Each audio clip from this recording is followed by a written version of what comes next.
Hola, buenas tardes. Les saluda Julio Corrales Bustos, presidente fundador de la Red Internacional de Profesionales en Seguridad. Hoy, en el marco del primer Congreso Internacional de Seguridad Ciudadana de Costa Rica 2023,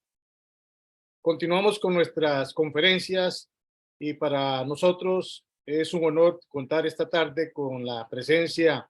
de la doctora Claudia Carrasquilla, quien desde Colombia nos estará exponiendo la conferencia del día de hoy, el cual vamos a compartir con todos ustedes. Antes de dar inicio, quiero saludar a la doctora Claudia Carrasquilla. Doctora, buenas tardes. Para la Red Internacional de Profesionales en Seguridad es un honor contar con usted esta tarde, doctora. Buenas tardes. No, antes muchas gracias a ustedes por invitarme a este congreso tan importante de seguridad en su país y poder compartir con ustedes el poco conocimiento que tengo sobre los temas de seguridad. Muchísimas gracias, doctora. Antes de dar inicio, Vamos a saludar a los colegas que nos están viendo desde El Salvador, los colegas que nos ven desde Venezuela, Colombia, Honduras, Ecuador, Argentina, en fin, toda América del Sur conectada a esta información a través de nuestra plataforma, tanto en los canales de YouTube como en las diferentes plataformas de las redes sociales.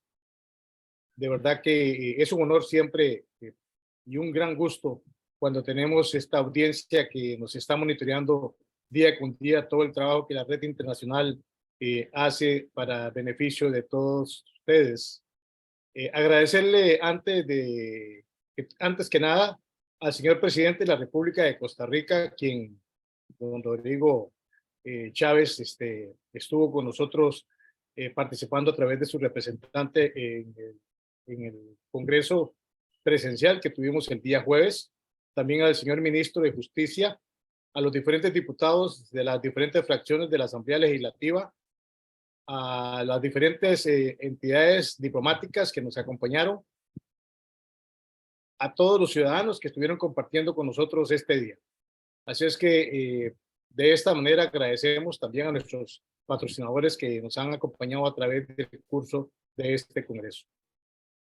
Hoy el tema es la dinámica directiva que afecta la seguridad ciudadana, y para eso pues la doctora Claudia Carrasquilla, quien ocupó el cargo de exfiscal de la República de Colombia contra el crimen organizado, nos estará hablando sobre este tema. Así es que pasamos los micrófonos a la doctora Claudia para que dé inicio a esta conferencia. Muchas gracias. Pues no, lo primero que tengo para decirles es que si nosotros atendemos esa definición, que las Naciones Unidas da sobre el tema de lo que es seguridad ciudadana, ellos lo definen como esa necesidad de lograr unas relaciones armónicas entre la sociedad, evitando cada día el crecimiento de la violencia. Eso es lo que nosotros vivimos en nuestros países latinoamericanos. Lastimosamente estamos cooptados por las organizaciones criminales que tienen presencia en cada una de nuestras ciudades, cooptando no solamente a los jóvenes, sino también a las autoridades en muchas de las oportunidades para ellos poder ser exitosos en ese crecimiento de lo que es la criminalidad y las rentas criminales, para ellos poder subsistir como organización criminal. Y de ahí pues la importancia que las autoridades de cada uno de nuestros países,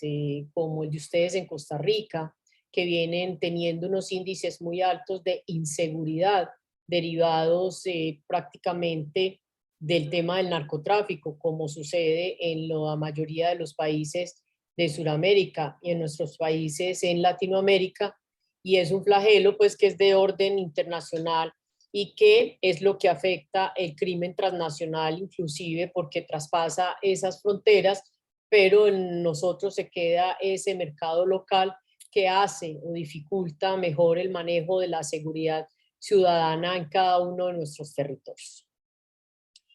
Es importante determinar, primero que todo, que nosotros como autoridades, cuando me estoy refiriendo a los fiscales, a los organismos de investigación judicial, por ejemplo, en Costa Rica, pues nosotros podamos hacer unas mesas articuladas entre las autoridades administrativas, las autoridades de investigación y los fiscales, que son los que adelantan las investigaciones contra el crimen organizado, para que lo primero que nosotros tengamos que hacer es conocer cuál es nuestro enemigo. Cuando nosotros, o yo estoy refiriéndome a lo que es el enemigo, es aquellas organizaciones criminales que nos están aumentando los indicadores de inseguridad en cada una de nuestras regiones, porque para nadie es un secreto que cuando tenemos gobernantes de índole local, departamental o en el país, pues ellos se basan y se miden en unos indicadores, y esos indicadores son los de seguridad. Por eso es que es necesario que se creen las políticas públicas de seguridad, tanto de orden nacional, departamental y local, cuando estamos haciendo referencia a los temas de seguridad. Una pregunta antes de seguir, y administrativo, político, administrativo, Costa Rica, ¿cómo está dividido? ¿Son departamentos? ¿Son...? Bueno, en materia de seguridad, Costa Rica está dividido en el Ministerio de Seguridad. No, en lo político administrativo, en lo que son las ciudades. En las que son ciudades son 7 provincias. Provincias. Y estas provincias a su vez se subdividen hoy en 83 cantones y luego estos cantones se subdividen en distritos. Cantones y distritos. Listo. Lo que pasa es que en Colombia nosotros político-administrativo estamos distribuidos en lo que son las ciudades, lo que son los departamentos y en nuestras ciudades pues también tenemos los municipios. De los municipios tenemos lo que son las comunas y los barrios, por eso quería preguntar para poder explicarles más o menos cómo es que funciona el modelo de seguridad. Es correcto, doctora. Disculpe que le interrumpa. En la distribución cantonal, que son los 83 cantones, estos están representados por una alcaldía. Eso es un municipio, digamos así, es una especie de municipio o es un municipio que está representado por la alcaldía y el consejo municipal. Correcto. Perfecto. Sí. Bueno, entonces, como les estaba diciendo, nosotros lo primero que tenemos que hacer en cada uno de nuestros municipios o cantones, como lo refieren ustedes en Costa Rica, nosotros a través de esas mesas de trabajo, en esa articulación que es importante, nosotros tenemos que saber quién es el enemigo. Cuando estamos hablando del enemigo, son aquellas organizaciones que nos están generando esos factores y esos dinamizadores de las conductas delictivas que afectan la seguridad en cada una de nuestras regiones. Lo había dicho y no es ajeno que para todo lo que es Sudamérica y nuestros países en Latinoamérica también, el narcotráfico, al igual que en los países europeos, en Estados Unidos, pues también es el tema del narcotráfico. Pero nosotros tenemos como fenómeno que además del narcotráfico tenemos el tráfico local de sustancia estupefaciente. Y ese tráfico local de sustancia estupefaciente es lo que genera los homicidios, es lo que genera la mayor tasa de inseguridad en cada una de nuestras regiones, porque la distribución de esa sustancia estupefaciente en pequeñas cantidades, o lo que en Colombia se llama el microtráfico, genera esa violencia y esos muertos o esos asesinatos, porque hay una disputa por el control del territorio, por el control de la distribución de sustancia estupefaciente, y de allí pues que se generen unos indicadores de homicidios. Entonces, cuando yo hablo de las mesas de articulación y de establecer cuál es nuestro enemigo, es porque nosotros como autoridades tenemos que hacer el inventario de cuántas organizaciones criminales nosotros tenemos por localidad, por cantones o por los distritos, para que así se vaya generando esa responsabilidad y ese seguimiento que nosotros podemos hacer a esa actividad criminal, a esas organizaciones criminales que están teniendo presencia en nuestras regiones y que nos están haciendo difícil la seguridad para nuestros conciudadanos. Una vez que nosotros hayamos podido establecer el inventario de esas organizaciones criminales, pues lo que de igual manera también tiene que hacerse es poder establecer cuáles son esos fenómenos criminales a los que se dedica cada una de esas organizaciones delincuenciales, cuántas investigaciones realmente hay desde la Fiscalía General de la Nación o desde la Fiscalía, para poder mirar en verdad cómo ha sido el ataque, cómo ha sido la estrategia para perseguir el crimen organizado que tenemos en cada una de nuestras regiones, como lo he venido indicando. Y una vez que se sepa de igual manera cuántas investigaciones se tiene para cada estructura criminal, pues nos va a poder permitir mejorar el trabajo de la persecución contra el crimen organizado y bajar esos indicadores de inseguridad que pueden estarse presentando en cada una de nuestras regiones. Yo estudiando el fenómeno o leyendo mejor el fenómeno en Costa Rica, observo que es un fenómeno muy similar al que sucede en Colombia y específicamente en la ciudad de Medellín, donde yo resido, y es que ustedes tienen unas afectaciones por el tema del homicidio, por el tema del tráfico de sustancias estupefacientes, por el tema de los hurtos, por el tema de la extorsión, que son delitos y conductas delictivas muy similares a las que ocurren en Colombia, como lo acabo de señalar. Pero que detrás de cada una de estas conductas delictivas existe una organización delincuencial que son las responsables de generar cada una de esas acciones delictivas y esas acciones violentas que podemos estar padeciendo en cada una de nuestras regiones.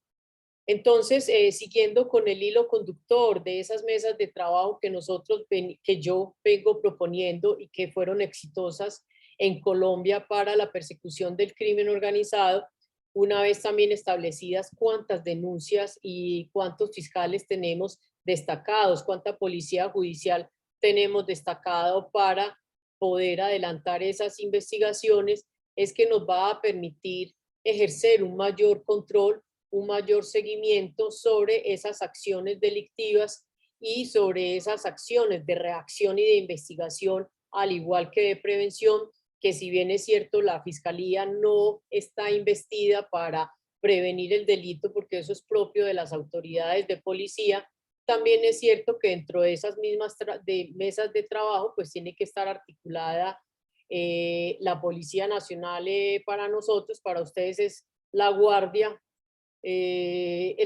¿cierto? ¿Sí es que se llama? Para nosotros tenemos dos policías en el cantón, la Policía Municipal y la Fuerza Pública o Guardia Civil. Listo. Entonces, cuando estamos hablando de la Policía Municipal y cuando estamos hablando de la Fuerza Pública, entiendo que la Fuerza Pública es lo que quedó en vez de lo que era el ejército para ustedes en Costa Rica, que se acabó hace 78 años, tengo entendido. Sí, es correcto, doctora. Sí, la Fuerza Pública es el órgano rector de la seguridad ciudadana del país. Y sí, efectivamente, esto se conforma a raíz de la abolición del ejército. En el año 49 fue que se llevó a cabo la abolición. Entonces, a ellos hay que integrarlos porque si bien es cierto y muy seguramente, como sucede en Colombia por constitución, ellos no tienen funciones de policía judicial, pero sí tienen posibilidad de hacer capturas en situación de flagrancia, porque esa es su actividad de vigilancia. Entonces, a ellos hay que integrarlos a estas mesas de trabajo porque dentro de esa distribución administrativa, que de igual manera también tiene la policía municipal y tiene esa fuerza pública en el interior de su país, pues también tiene que ser una fuerza integradora y articuladora con el trabajo que hacen los organismos de policía judicial y la Fiscalía General, porque si nosotros solamente actuamos como Fiscalía General y como policía, perdón, y como Fiscalía y como órganos de investigación judicial, no es suficiente porque nosotros siempre estamos detrás de un escritorio, porque nuestros organismos de policía judicial hacen un trabajo de calle, pero ellos no tienen ese conocimiento como sí lo tiene la policía municipal, como sí lo tiene la fuerza pública, que está en constante contacto con las comunidades, porque en desarrollo de esa actividad de vigilancia a ellos les permite tener un panorama de lo que realmente está sucediendo en temas de seguridad ciudadana. Entonces, en ese orden de ideas, por eso tienen ellos que integrarse también al trabajo que nosotros estamos proponiendo de esas mesas articuladoras para que ellos contribuyan también con esa información, que a ellos también se les asigne una especie de tareas y de responsabilidad para que ellos puedan nutrir a la policía judicial de esa información tan importante que se necesita para desarrollar esas investigaciones o esas indagaciones al interior de la Fiscalía y de la Policía Judicial. ¿Por qué hago referencia? Porque yo comencé diciendo que cuando tenemos el tema, por ejemplo, del microtráfico, se presentan unas disputas territoriales por ese control de esa renta criminal, que es la venta local de sustancia estupefaciente, y ello conlleva una serie de homicidios selectivos, los llamo yo, pero son homicidios resultado de esa confrontación de esas dos organizaciones criminales que quizás quieren manejar y tener el control de esa renta criminal. Y cuando los homicidios suceden, ¿quién es el primer respondiente? Pues la policía municipal, que es la que acude al sitio de los hechos, porque son los primeros que son llamados o que acuden al sitio de los hechos. Entonces, por ejemplo, ¿qué tan importante es que esa policía municipal o esa fuerza pública, cuando acude al sitio de los hechos, estoy hablando de un homicidio cualquiera, pues ellos puedan escuchar y recoger esa información que ese investigador va a necesitar más adelante cuando ya se abra la investigación y se pueda establecer de dónde posiblemente ocurre ese homicidio, pero él ya tiene esa información tan importante. Y si esa policía municipal no comparte esa información con los investigadores, pues se está perdiendo tiempo, se está perdiendo un trabajo importante, se está perdiendo un conocimiento que ellos, por ese contacto que tienen con la comunidad, pues más fácil pueden transmitirlo a nosotros. Por ejemplo, en Colombia, nosotros quisimos implementar la estrategia en el sentido que la policía de vigilancia, como lo dije ahorita, como ellos actúan de acuerdo al Código de Procedimiento Penal nuestro, como primeros respondientes. Quiere decir que el día de hoy ocurre un homicidio en cualquiera de las calles de Colombia, específicamente de la ciudad de Medellín, y nuestra Policía Nacional acude al llamado de la comunidad para atender ese homicidio. Y ellos son los primeros que tienen contacto con ese cuerpo, que tienen contacto con esa familia que está rodeando ese cadáver o ese cuerpo que encontramos en vía pública o en un establecimiento de comercio o en una residencia. Y de ahí, pues ellos, la familia, los vecinos pueden contarle qué fue lo que pasó, de dónde venía esa persona, qué estaba haciendo ahí, si esa persona fue citada. Y ese conocimiento no se debe quedar solamente en esa policía, sino que debe ser transmitida a la policía judicial para que ellos puedan tener una luz o puedan tener un camino el cual recorrer para poder adelantar en ese tipo de investigaciones cuando estamos hablando de los homicidios selectivos. Lo mismo sucede con un hurto, con el hurto, cuando también es aprendido en situación de flagrancia ese actor que está generando esa violencia o esos factores de inseguridad, pues también interviene la policía municipal, y de allí la importancia de integrarlos a ellos a estas mesas para que ellos puedan entender cuál es la dinámica de la persecución contra la criminalidad y para ayudar a bajar esos índices de criminalidad. Una vez que nosotros hemos podido también integrar a esta policía municipal, que hemos podido integrar también a la fuerza pública, a estas tareas o a estas mesas de trabajo, perdón, entonces ya tendremos nosotros que establecer como autoridades cómo nosotros podemos desarrollar unos métodos de investigación que sean ágiles, que sean eficaces, que sean pronto o mejor ágiles para poder acortar el tiempo de una investigación y poder hacer más efectivo esa persecución contra la criminalidad, esa persecución contra ese fenómeno criminal, y encontrar la razón que está generando esos factores de inseguridad, porque ya logramos establecer que hay una organización criminal detrás de ella, logramos establecer que en efecto existen o no existen investigaciones, pero entonces si existen, habrá que reforzar porque habrá que acompañar a ese fiscal para que ese fiscal se especialice en esa organización criminal, porque cuando uno como funcionario público, cuando uno como fiscal investigador logra enfocarse y especializarse en determinada modalidad criminal o en determinada estructura criminal, pues eso le permite a uno conocer a tal punto la estructura criminal que todo lo que pueda suceder al interior de esa organización criminal, ya uno como fiscal sabe cómo es el actuar, sabe que cuando ocurren ese tipo de homicidios, las extorsiones, cuando ocurren los hurtos a vivienda, a las personas, los hurtos de automotores,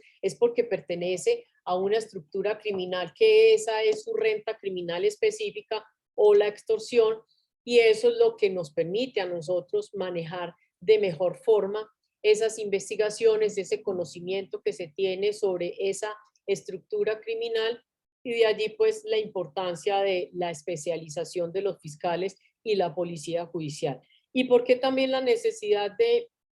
esa especialidad y ese conocimiento por parte de ese funcionario, porque como nosotros venimos haciendo unas mesas articuladas con una secuencia que ya lo he indicado, pues eso nos va a permitir a nosotros como jefes de fiscalía, como alcaldes, como gobernadores, que hacerle un seguimiento a esa actividad y a esa investigación que se viene haciendo por parte de la Fiscalía, por parte de la Policía Judicial, y así lo que no se hace control, lo que no se hace seguimiento, pues no es exitoso, porque nosotros como funcionarios públicos tenemos una multiplicidad de actuaciones, una cantidad de procesos que tenemos en cada uno de nuestros despachos, y si constantemente no estamos rindiendo informes, si constantemente no estamos haciendo ese seguimiento como directores frente a esa estrategia que nosotros tenemos, pues la misma no va a ser exitosa, porque se va quedando en el tiempo, y lastimosamente en los temas de seguridad lo urgente siempre es lo que prima, entonces todo va siendo urgente y son una cantidad de situaciones que son necesarias atender, pero que al fin y al cabo de tantas cosas no se atiende absolutamente nada. Entonces, en ese orden de ideas, una vez que ya tenemos el inventario, que ya tenemos sectorizado, que ya tenemos quiénes son los fiscales responsables, es muy importante también utilizar la inteligencia artificial. Es buscar esos desarrolladores de software que nos permiten crear unos programas de asociación de casos. Aquí en Colombia existe, y es que es un software que nos permite, o el software mejor, recoge toda la información de las noticias criminales, de las denuncias que llegan tanto a la policía como llegan a la Fiscalía General de la Nación, y que eso permite que yo por una palabra, es decir, si yo como fiscal tengo conocimiento que en el barrio Miranda, por decirlo de alguna manera, han ocurrido en el mes 5 hurtos a personas, 4 hurtos a vehículos, que se han hecho incautaciones, que se han hecho capturas en situación de flagrancia por la venta de sustancia estupefaciente. Entonces ello me va a permitir coger todas esas noticias criminales, todas esas denuncias que están llegando a la policía y a la fiscalía, y con una palabra poder asociarlas. Es decir, si estamos hablando, por ejemplo, de hurtos, y es recurrente que las víctimas mencionen que el victimario, la persona que está cometiendo los hurtos, se desplaza en una motocicleta de color rojo, entonces si yo al desarrollo del software que se hizo de inteligencia artificial le meto la palabra rojo, muy posiblemente me va a arrojar 20 noticias criminales que digan que ahí hubo la participación de una motocicleta de color rojo. Eso también me va a permitir hacer una asociación y poder establecer las horas de mayor recurrencia del hurto, los días de ocurrencia del hurto, y todo eso es una información que a mí me va a permitir nutrir, que a las autoridades les va a permitir robustecer esas investigaciones y poder establecer unos patrones de conducta que están asociados a el actuar de una organización criminal. Y por eso es que ese era el último punto que yo quería tocar de la estrategia que nosotros pudimos y venimos, o se adelantó en el tiempo que yo estuve al servicio de la Fiscalía General de la Nación, para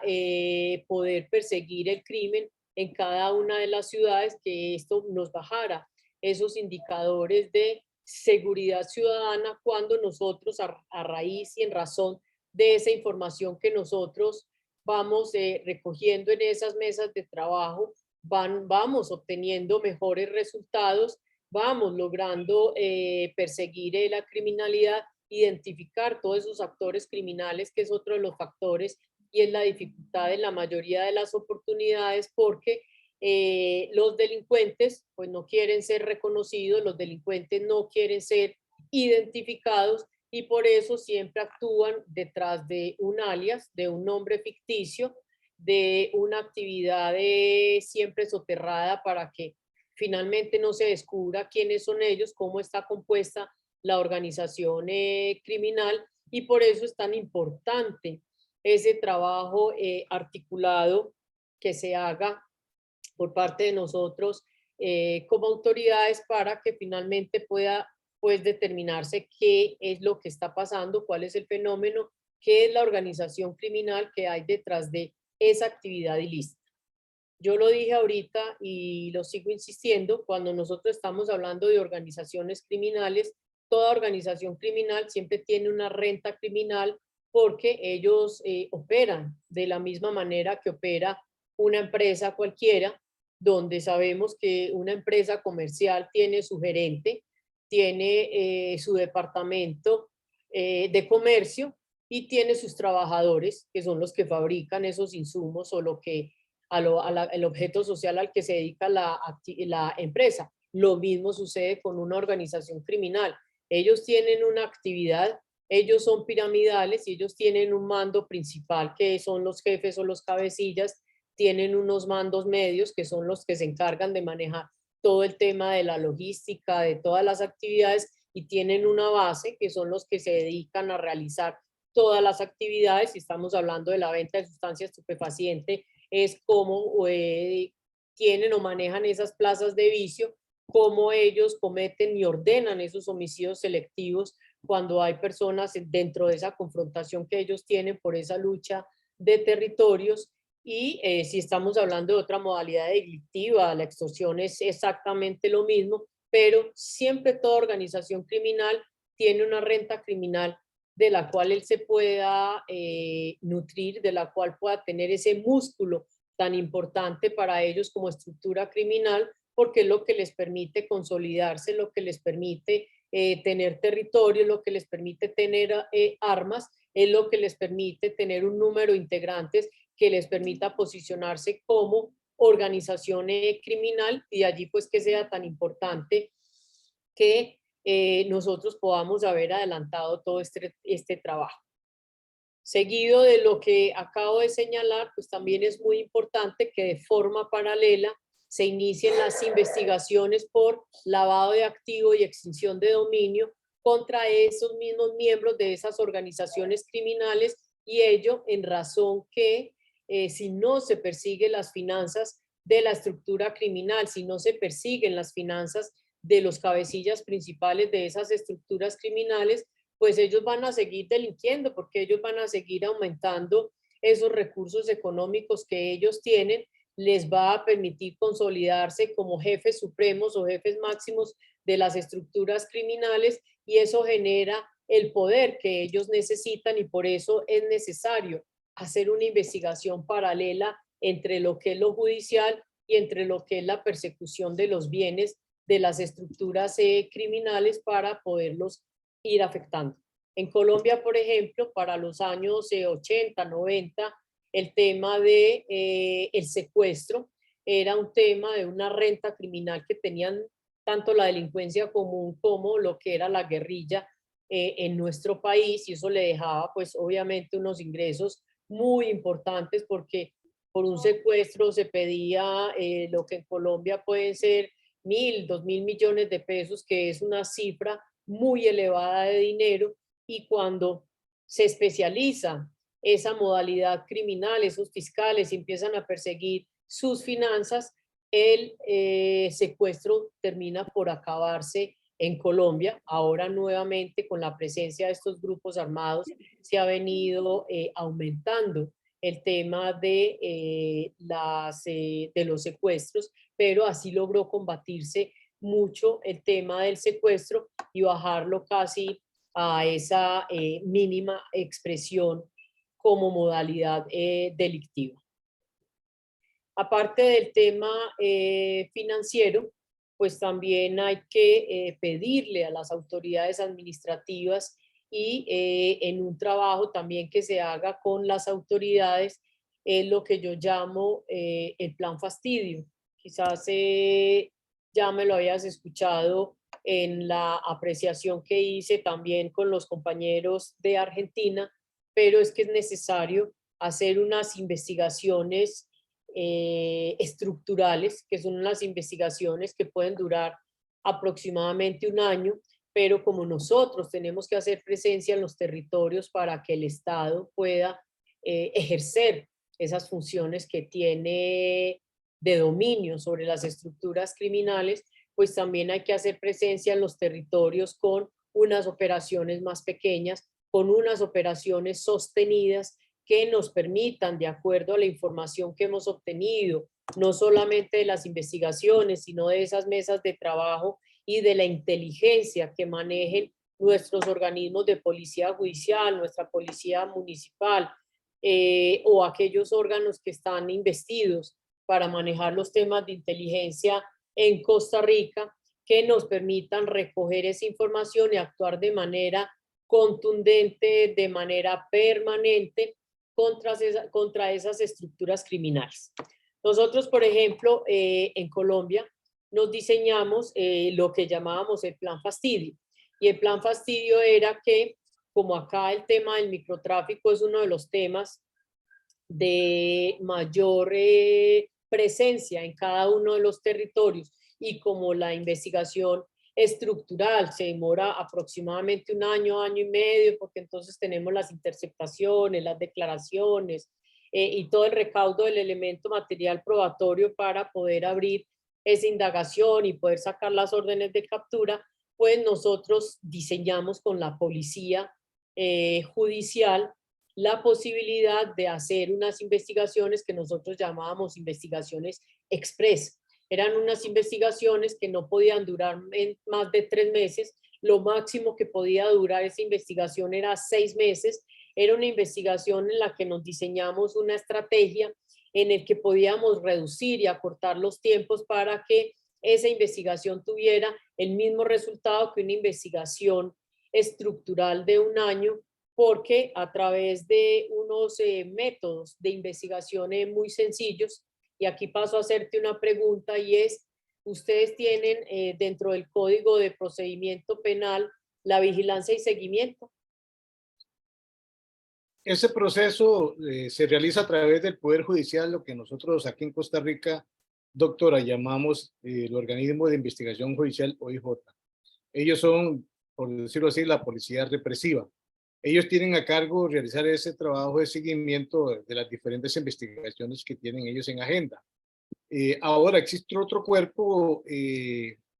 policial, pero que tiene que ver con la seguridad nacional, que hacen otro tipo de seguimientos, pero esto más adelante lo podemos comentar. Pero cuando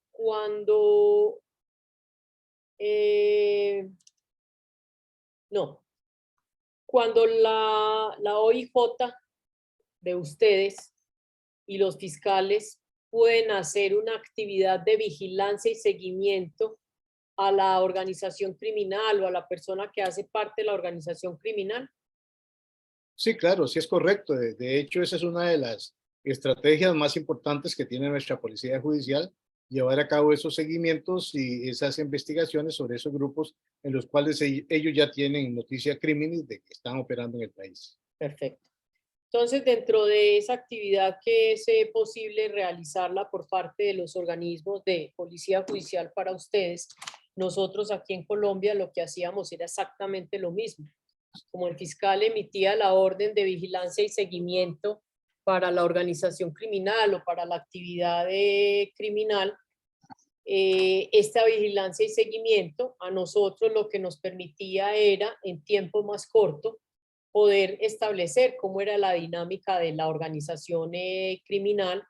y como dentro de esa vigilancia y seguimiento nosotros podíamos advertir que una estructura criminal estaba distribuyendo sustancia estupefaciente en un sector de la ciudad que ya por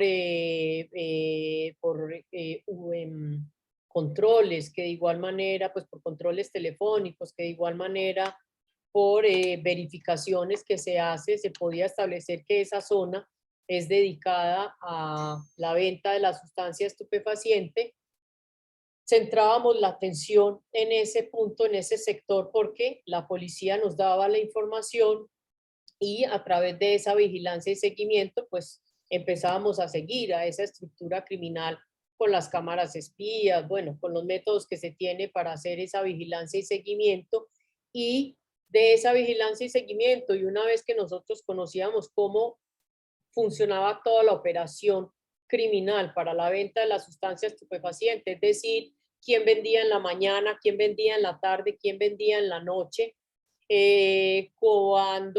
quiénes eran los distribuidores, es decir, nosotros los llamábamos loquíbaros, quiénes son esos vendedores de sustancia estupefaciente, dónde es que ellos guardan la sustancia estupefaciente para podérsela distribuir al consumidor, al comprador. También logramos identificar quiénes eran los compradores y a esos compradores, o es decir, si hoy destinábamos lunes 15 de mayo la actividad de vigilancia y seguimiento y nuestra policía judicial podía obtener los videos de esa vigilancia y seguimiento que se hizo desde las 2 de la tarde hasta las 6 de la tarde y mirar cómo era toda la actividad, pues nosotros lográbamos advertir que había un intercambio donde el distribuidor de sustancia estupefaciente entregaba algo al consumidor o al comprador y como pensando como abogados qué iba a decir el abogado en el momento que estábamos haciendo la imputación y pidiendo la medida de aseguramiento, que ahí no quedaba demostrado que se estaba vendiendo sustancia estupefaciente, entonces nosotros lo que hacíamos era abordar a ese consumidor 2 cuadras más adelante, una vez que salió del foco de la ubicación de la venta de sustancia estupefaciente, que acá en Medellín se llaman plazas de vicio, y nosotros le hacíamos una pequeña entrevista, estoy hablando de la policía judicial, una pequeña entrevista que se le hace a ese consumidor para preguntarle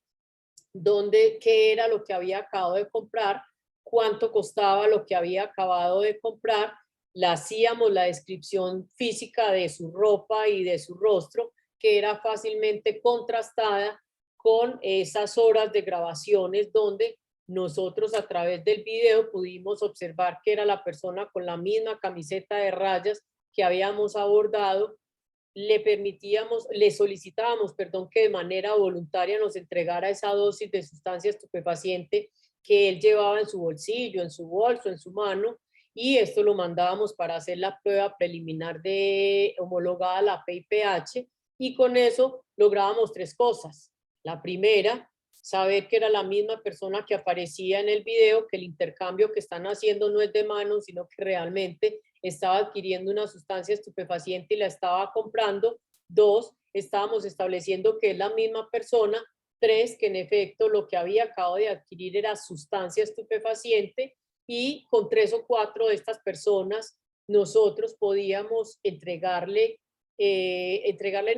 engrosar esa investigación y en 3 meses poder ir a pedir las órdenes de captura contra los miembros de esas estructuras criminales, porque además de eso, en la articulación que se hacía con la policía de vigilancia, que en nuestro caso es la Policía Nacional, pues también, como ya los habíamos visto en cada uno de los videos, haciendo esa distribución de sustancias, estoy refiriéndome a los miembros de la organización delincuencial, pues también esa policía de vigilancia nos colaboraba, hacía una requisa normal de lo que hace la policía de vigilancia, pero lo que nos estaba ayudando era a individualizar e identificar esas personas que nosotros estábamos observando en esos videos. Eso nos permitía a nosotros acortar el tiempo dentro de las investigaciones, por eso las llamábamos investigaciones express, y así era más fácil permanecer todo el año persiguiendo esas estructuras criminales que ya previamente habíamos identificado con la inteligencia, que habíamos identificado con cada una de las investigaciones,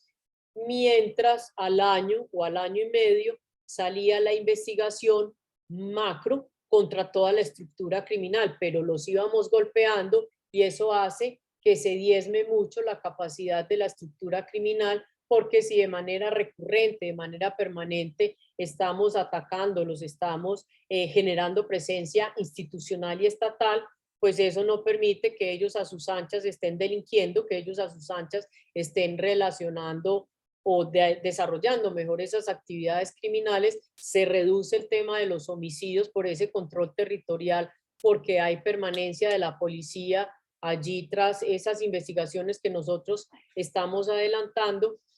y eso fue lo que permitió que por lo menos en la lucha contra el microtráfico en su momento se bajaran los indicadores. Lo mismo he propuesto yo acá para el tema del hurto, teniendo en cuenta que es una renta criminal, que el hurto se proviene de una actividad criminal de otra organización, perdón, de organizaciones criminales que también nos afectan a nosotros en nuestra seguridad. Y si nosotros logramos crear unas mesas de trabajo en la misma forma, articuladas, que nos permitan establecer, por ejemplo, cuáles son esos hot spots, es decir, cuáles son esos puntos de calor donde de manera recurrente ocurren los hurtos, de acuerdo a las calles, las carreras, de acuerdo a las horas, de acuerdo a la agrupación que se hace a través de ese software que nos permite establecer esos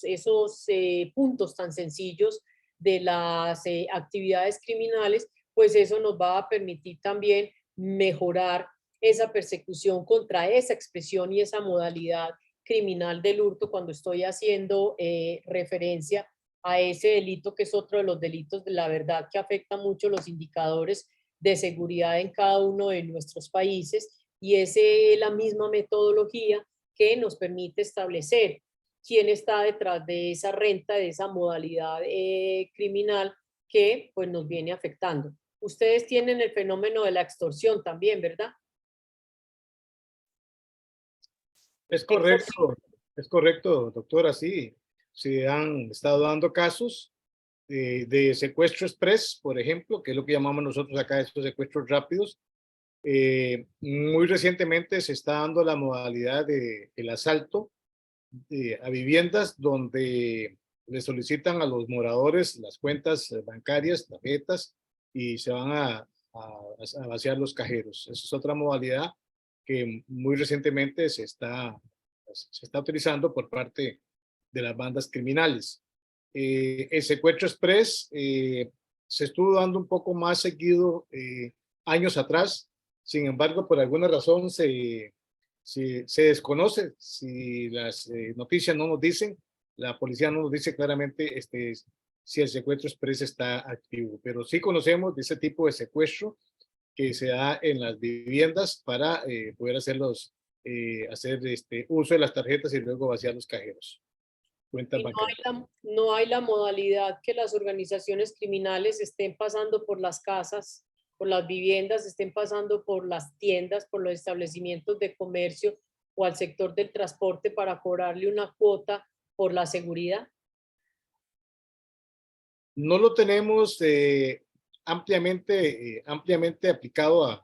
toda la sociedad costarricense, pero sí hay zonas y sectores que sucede este tipo de viajes criminales que le llamamos nosotros, donde en barrios un poco alejados del centro o barrios marginales utilizan el cobro de peaje a los camiones que van a hacer distribución de productos a los diferentes comercios. Acá que no hay bandas organizadas todavía que estén visitando los comercios, ni tiendas, ni locales comerciales para pedir ese peaje, sino todo lo que contrario, pues actúan de forma violenta en la modalidad de asalto y someten a los que se encuentran en ese momento dentro de los locales comerciales y proceden al robo y pertenencia de todos los que estén ahí, principalmente del negocio comercial. Perfecto, sí, porque acá la modalidad de la extorsión en Colombia y específicamente en Medellín es una de las rentas criminales también muy importantes que nosotros tenemos. De hecho, existe un grupo especial de la policía que se llama el Gaula,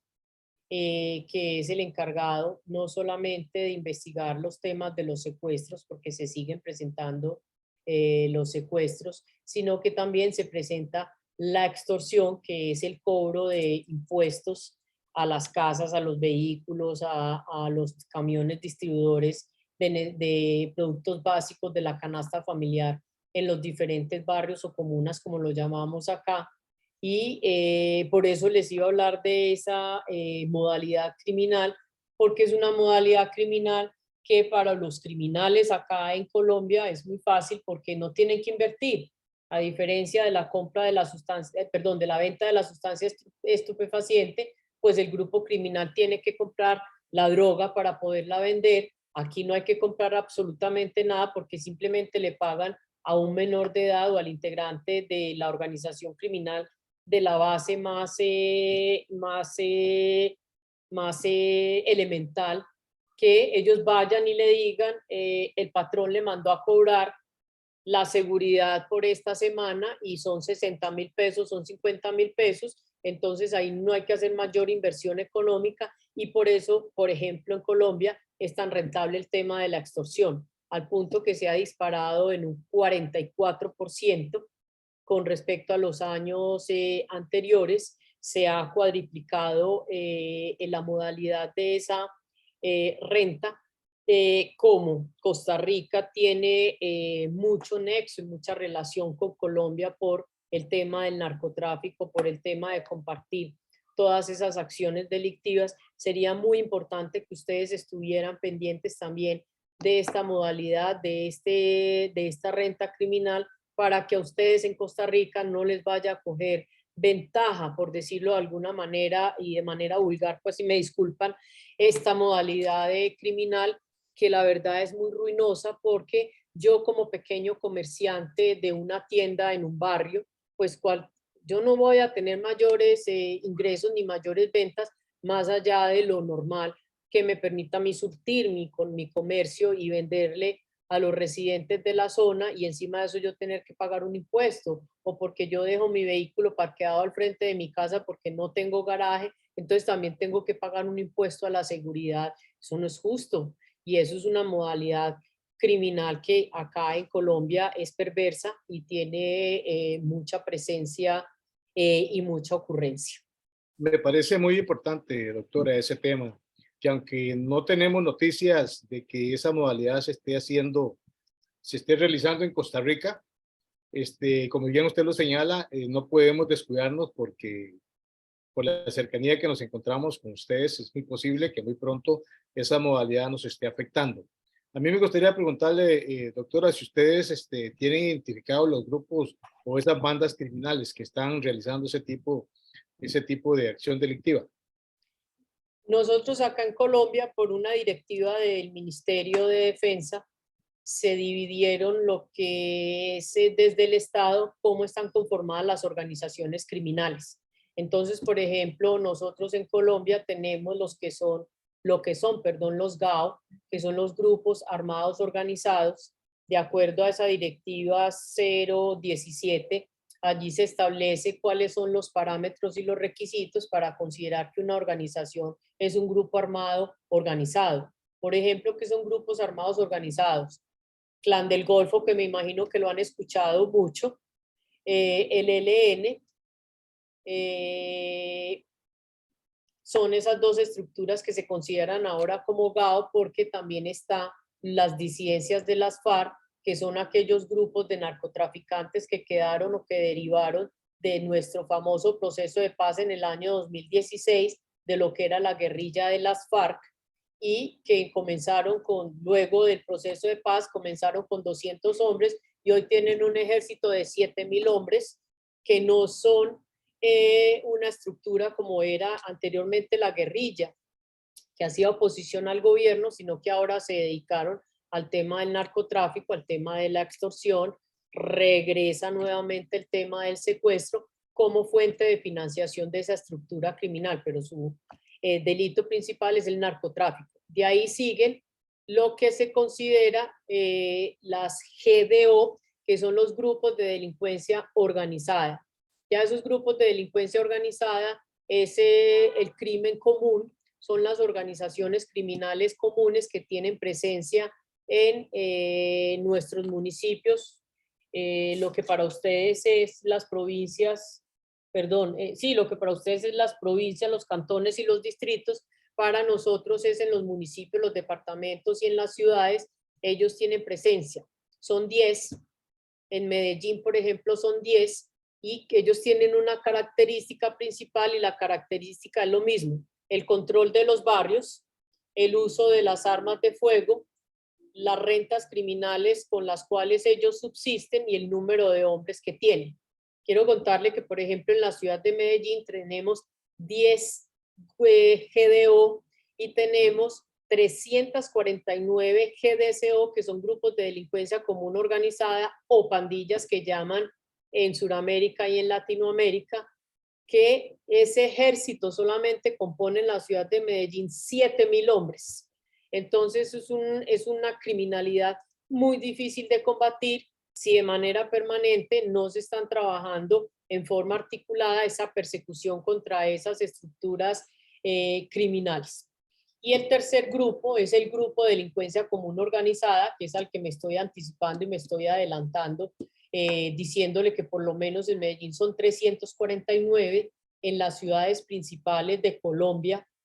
hay multiplicidad de presencia de esos GDSO que se dedican a la extracción de hidrocarburos, que se dedican al hurto en todas sus modalidades en cada una de los municipios, de las ciudades que tenemos en Colombia, que se dedican también a la extorsión, que se dedican al homicidio selectivo, porque ellos trabajan o son el outsourcing de esas GDO, de esas estructuras más grandes, porque estas GDSO tienen presencia en cada uno de los barrios y está compuesta por 20, 30 muchachos que están al servicio de esas organizaciones criminales más grandes. A partir de ese inventario que se hizo desde el Ministerio de Defensa, es que nosotros pudimos trabajar en forma local contra el crimen organizado. Se creó inclusive una estrategia que se llamaba Fuerzas Articuladas contra el Crimen Organizado, FACON, que nos permitía asignar fiscales de la unidad de crimen organizado especializados para cada organización criminal, fuera un GAO, fuera un GDO o fuera un GDSO, y así de manera permanente estábamos investigando y golpeando cada una de esas estructuras criminales. Cuando ya estamos hablando del tema del ELN y las disidencias de las FARC, pues están los fiscales contra el terrorismo y los fiscales del mismo crimen organizado, de la cual yo fui directora, y esto nos permitía sin miedo y sin temor poder perseguir a estas estructuras criminales porque tienen el mismo comportamiento, lo mismo que Clan del Golfo, pese a que son, por lo menos el ELN es un grupo guerrillero, tiene el comportamiento, la característica y la actitud de una organización criminal porque tiene una renta criminal, tiene un lavado de activos, tiene un tema de narcotráfico, tiene un tema, por ejemplo, de explotación ilícita, de apoderamiento de hidrocarburos, de atentados terroristas, que merecen una investigación más robusta, una investigación más fuerte, con unos fiscales preparados para poder perseguir a estas estructuras criminales, lo mismo que pasa con el Clan del Golfo y lo mismo que pasa con las disidencias de las FARC. Entonces, de allí de la importancia que haya esa voluntad de nuestros administradores, de nuestros gobiernos locales y nacionales. A propósito, pues, que usted habla de la presencia del ministro de Defensa, del presidente Chávez, que ellos entiendan, y los legisladores de igual manera, que es necesario crear unas directivas que permitan desde el orden nacional instrucciones para poder perseguir el crimen organizado en Costa Rica, teniendo pues en cuenta que ha ido creciendo de manera exponencial, por no llamarlo de otra manera y no ser tan alarmistas, todo lo que es la modalidad criminal que viene afectando la seguridad ciudadana en cada uno de los territorios que ustedes tienen. Sí, doctora, usted ha descrito detalladamente lo que vivimos en Costa Rica. Se nos ha venido en los últimos, bueno, en estos últimos 2 años, un aumento en la criminalidad, principalmente por el tema de sicariato. Eso nos tiene muy preocupados acá en Costa Rica porque ha venido en aumento esta modalidad. Y bueno, nuestras autoridades obviamente están muy preocupadas. El señor presidente ha tomado como prioridad el tema de la seguridad ciudadana. Por eso que este Congreso ha centrado sus propósitos en obtener algunas formas que podamos ir recopilando para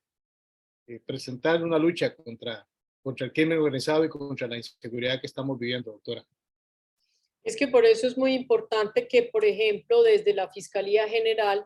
ustedes puedan especializar los fiscales en la persecución contra el crimen organizado, porque no es lo mismo que un fiscal que conoce de inasistencia alimentaria, que conoce de una violencia intrafamiliar, que conoce de un hurto local, pueda perseguir y tenga la capacidad y la formación para perseguir lo que es el crimen organizado, porque el crimen organizado tiene unas modalidades muy específicas y es, por ejemplo, la cooptación de Estado. Es que ellos permean la policía, permean los jueces, permean los mismos fiscales para que les permitan a ellos cada vez crecer, desarrollar su actividad delictiva, y de ahí que es necesario que se cree una unidad de crimen organizado, o como quieran ustedes llamarlo, pero que se especialice en esa persecución contra estos criminales que tienen unas modalidades tan difíciles como es el tema del homicidio, como es el tema de las desapariciones forzadas, como es el tema de la tortura,